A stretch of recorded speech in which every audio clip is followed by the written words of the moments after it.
Hello mga kalode! Welcome to my YouTube channel. And before you continue this video, please like, follow, and subscribe.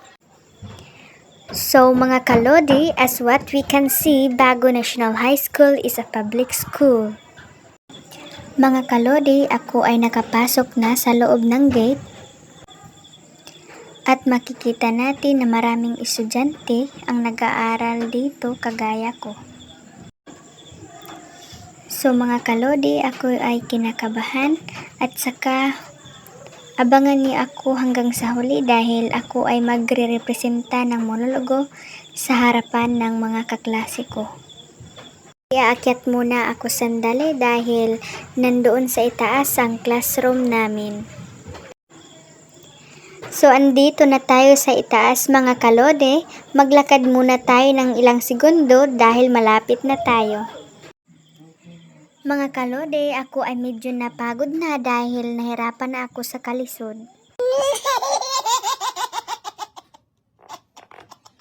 A few moments later. Mga kalode, ito na ang ginawa ko na monologo kanina. So parang baliw ako dito dahil hindi ako mapakali kung ano ang aking gagawin dahil pa-change mode ako dito sa aking monologo. Pero masaya naman dahil ginawa ko naman lahat na makakaya ko. On you